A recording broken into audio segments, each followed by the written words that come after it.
Obsession's gonna be talent every time. You got all the talent in the world, but are you obsessed? Is it all you ever think about? Let's face it, it's you against you out there. When you walk on that court, you have to think, I am the best guy out there. I don't care if LeBron's playing. So let me ask you again, do you love this game? There is a difference between passion and obsession. When you're passionate, everybody cheers you on. They're stoked for you. Oh, you found your passion? Awesome. Follow your passion. Live with passion. Be passionate. Chase your passions. Everything, like passion. Passion's good. Like, the world's gonna be like, yay, passion, right? When you're obsessed, they're like, why you gotta be so crazy? Why can't you be satisfied? Why do you always gotta get things so perfect? Why do you spend so much time here? When you're obsessed, people think you're nuts. So it's different. And it's like, I always tell people, if no one thinks you're crazy, you're not yet operating to the outer limits of your potential. You're not there yet. It's easy to give up. You know, Hell it's yeah. easy. It's the easiest thing in the world to do. I'm done. I ain't going. I ain't gonna keep going. Yeah, I don't feel like going to work. I'm done. Yeah, man. It's easy. It's very easy. But what's hard is going, yo, yesterday I got nothing from working as hard as I could. Nothing happened from that. I'm gonna do the same thing again today, but I'm gonna try to go harder. That's the hardest thing in the world. To get up every day and give 100% and be in the same position that you were each day, but mentally know that you're trying and trying and trying. That's a real grind. Shut that down. Do not listen to that little voice. Instead, go through the motions. Lift the weights, sprint the hill, work on the project, get out of bed. Now, as an overall rule, I do not like procrastination. You need to get things done. What would have had to have happened in a week for you to look back on that week with pride? Okay, maybe stop breaking promises to yourself. When you say, I'm going to wake up tomorrow at 7 a.m., and when the option comes to hit the snooze button, don't do it. There's one win that you've got for the day. That's action. The path of the exceptional person is one of an exception, which means that you are not with other people. And rather than fighting that or bemoaning it, see it as an indicator that you're on the right path. Because if everyone else were cheering you on, then it means you're not in the right place, because it means you're just like everyone else, and that's not where you want to be. When you were born, you are a phenomenon. You are unique. Your DNA has never occurred in the history of the universe, going back billions of years. It will never occur in the future. Your life experience with your parents and everything that you experience in your early years going on up is unique. It's yours. You're one of a kind, right? So that is your source of power. To waste that is just the worst thing you can do in your life. And what the power is finding that uniqueness. What makes you you, and how you can mine that, and how you can go deep into it and use that to create a career path. So just go and do it, try, learn from it. You'll fail at some things. That's a learning experience that you need so that you can take that on to the next experience. And don't let people who you may respect and who you believe know what they're talking about, don't let them tell you it can't be done. Because often they will tell you it can't be done, and it's just because they don't have the courage to try it. These sort of cornerstones of, I think, classic masculinity are super, super important. But equally important is being kind, is being empathetic, is to stand up for somebody who has less rights than you, somebody who's being picked on, somebody who's being put into the corner, somebody who's just sad. When it comes to like individuality, right? Yeah. What is a good way for people to start to get to know themselves? Does it make sense to you what I'm asking? Yeah, it does. Well, I keep coming back to something that I tell a lot of people I think is very important, is the desire to know yourself. If you cannot obtain from the world that which you really desire, you must teach yourself not to want it. If you cannot get what you want, you must teach yourself to want what you can get. Mm-hmm. So people are very good at faking it. And you could be out there listening and go, yeah, I kind of want to know myself better. Okay, let me get online and get, they just forget about it because the other forces are stronger than that. You have to have a level, you know, that if you're in recovery, a level of disgust, you have to hit bottom. Yeah. You have to go, I don't want to be like this anymore. I want to find out who I am. I want to touch that core of individuality that I know is still within me, that soul that I believe is still there. This is like confession and atonement. It's the proper way to think about it, is you can think about what it is that you... Same position that you were each day, but mentally know that you're trying and trying and trying. That's a real grind. How bad do you want this? If it's as bad as you want to live or breathe or sleep, whatever the hell it may be, I can work with you. But a lot of people, most people don't want it that badly, which is why they always ask the question, man, how did you get to where you are? You know how to do it. You know exactly how to be you or how to be me. You don't want to do it. Like, I want to see what you do when you're tired. Let me see how you push yourself. Come on, man, get up again tomorrow. Get up again tomorrow. Get up again tomorrow. The next day, get up. Keep going. How long can you maintain a positive attitude? There's no hacks, bro. It's you against you. You against you. And if you misunderstand that, you have a real problem. You wake up, right to work. Immediately your mind is in action. No one wants to do that. No one. And I don't blame them. But don't be mad. When you're laying there in your fucking bed and you're in the fucking hospital and you're 70, 80, 90 years old and you're thinking, man, I feel like I didn't fucking do something. Because you did. You didn't do it. You didn't do shit. You may have lived a great life, man, but you're always gonna feel empty inside. I don't feel empty. The life you want is on the other side of a few hard conversations, and you're living a life you hate because you're too afraid to have them. I think about that a lot. Hard times create hard men. Hard men create soft times. Soft times create soft men. Soft men create hard times. We are now around soft men and hard times. There's a moment when every boy realizes no one's coming to save him. And that's when he becomes a man. And some boys never get there and stay children forever. You should be a monster.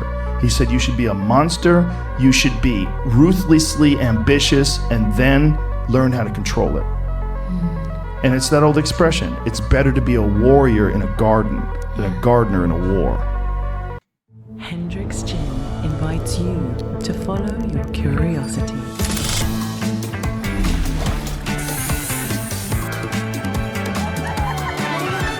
Hendrix Gin, refreshingly curious. Don't care how good you are in anything, you don't have discipline, you ain't nobody. Right. You're nothing without discipline. Because you give up under the slightest struggle without discipline. 100%. Tell me discipline is doing what you hate to do, but do it like you love it. Doing what you hate to do, but do it like you love it. That is a great quote. I'm gonna have setbacks, I know. But if I'm feeling bad, that doesn't mean I'm doing bad. That doesn't mean I am bad. That doesn't mean that I can't still take some action. Because yeah, nothing changes and nothing changes, man. It's time to get back to work. Stop hearing yourself talk. Get off the podcast. Don't be on social media too much. Cut out all the fucking noise. Get back to the fucking mental lab. I'd say one of the strongest mental frames that has gotten me through my hardest times is thinking this will be the story that I will one day tell. And that means the harder it is, the bigger the dragon, the more epic the story, and by consequence, the more epic the hero.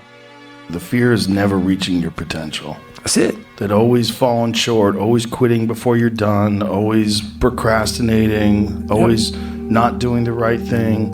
And then one day you're an old man. Yep. And you look back and go, God, I could have been great. Yep. I could have been great. It's time to stay focused. It's time to decide, fuck clubs, fuck partying, fuck trying to fit in and socialize, rub elbows with everybody so people can stop calling you weird. Why are you so antisocial? Because I'm trying to get it. Why are you staying on the basketball court so much? Because I'm trying to get it. Why are you out there practicing in the hot sun when ain't nobody else out there? Because I'm trying to get it. Why are you not clubbing like every time I text you and invite you to go do something fun and cool, you always studying? Because I'm trying to get it. Let me tell you something, homie. These women ain't going nowhere. These clubs, these parties, all this shit ain't going nowhere.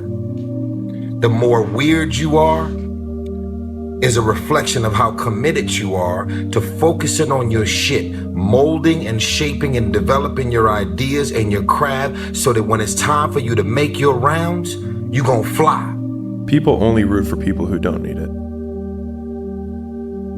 Like the amount of times when I was on my lonely path where I was too different from the friends that I had, but not successful enough to be friends with the people that I wanted to be friends with.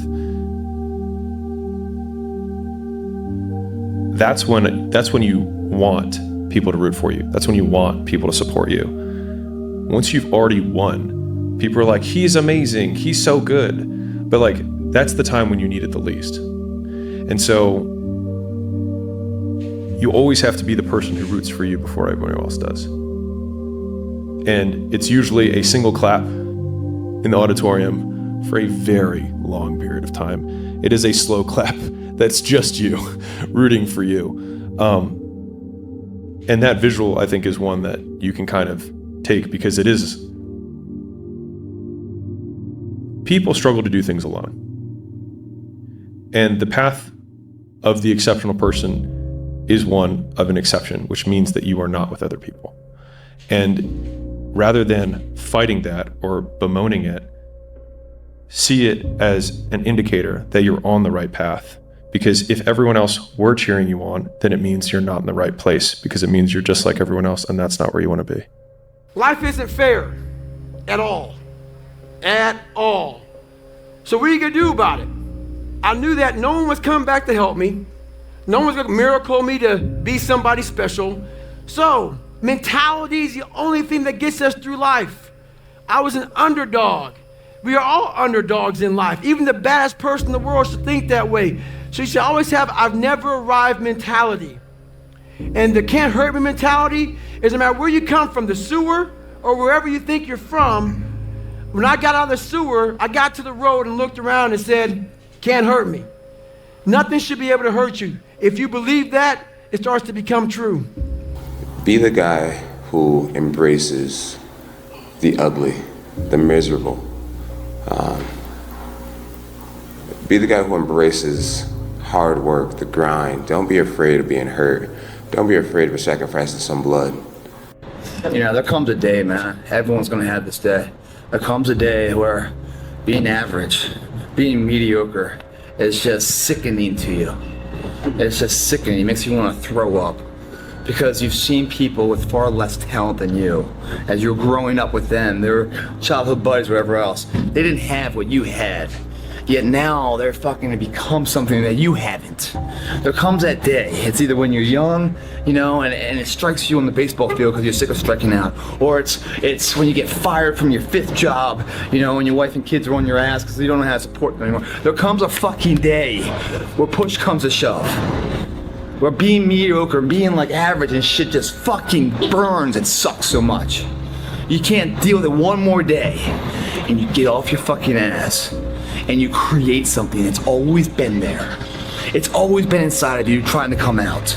But you've never wanted to unwrap it because it's too much fucking pain and commitment. I'm a big fan of power follows the blame finger. So like wherever you point the blame finger is where the power follows. And so it's like if you point it at the government has the power. If you point it at your spouse and say like it's their fault that I'm not in shape, it's their fault, they never let me do anything, it's like, well, you're giving them all the power. And so it's like until you're like it's my fault, it also becomes my responsibility. What is? What if it's not your fault? It doesn't matter. And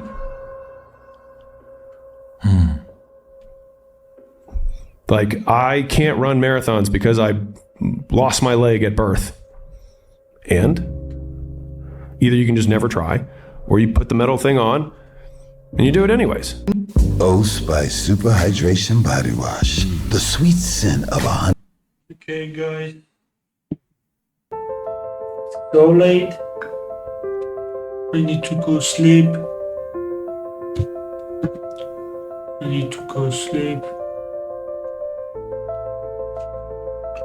Let me show you what we've done so far.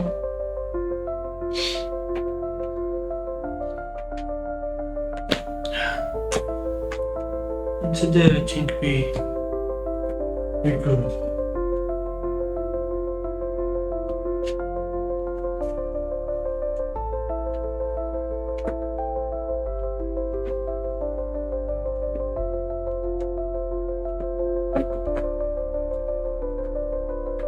this is so far what we've done.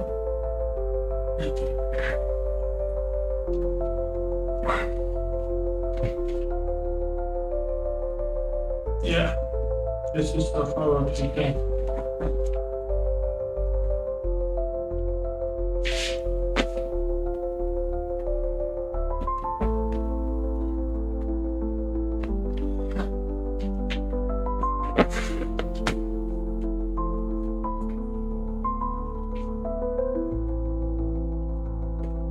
We are not finished yet.